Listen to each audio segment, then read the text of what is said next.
ప్రస్తుతం మనతో పాటు సీతాఫల్ మండి కార్పొరేటర్ హేమ గారు ఉన్నారు. అది చిన్న వయసులో కూడా కార్పొరేటర్గా రికార్డు సృష్టించడం అనేది జరిగింది.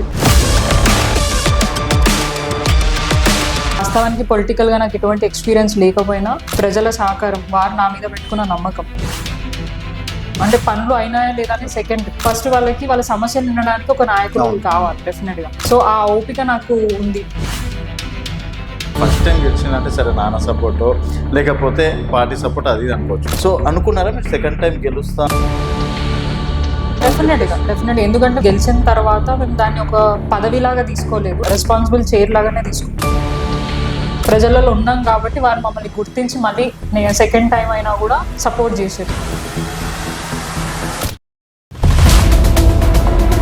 హేమ గారు పూర్తిగా పొలిటికల్ లీడర్ అయిపోయినట్టే.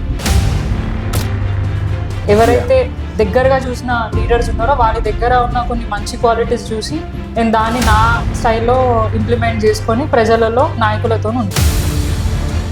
ఫస్ట్ టైం కన్నా సెకండ్ టైం గెలిచినప్పుడు హౌస్లో మీ వాయిస్ అనేది చాలా బలంగా వినిపించడం అనేది జరిగింది. అంటే అప్పటి వరకు కూల్గా ఉన్నటువంటి హేమ సడన్గా రేస్ కానీ కొంతమంది బీజేపీ నాయకులు వాళ్ళ పార్టీ క్రెడిబిలిటీ పెట్టుకోవడానికి ఫస్ట్ ఆఫ్ ఆల్ సెంట్రల్ నుంచి రూపాయి ఇచ్చే చేత కాదు, కానీ ఆ స్టేట్కి వచ్చేసరికి 100 మాటలు మాట్లాడతారు.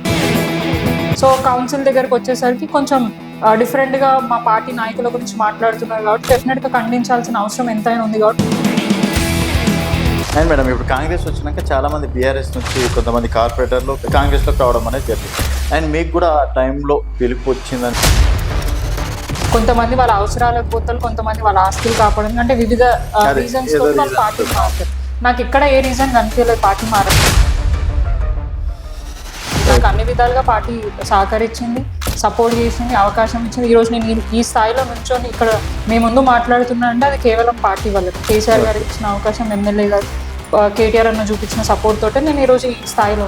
సో నాకు ఇంత ఇచ్చినాక మళ్ళీ నేను పార్టీ ఎందుకు మారాలా? నాకేం అవసరం?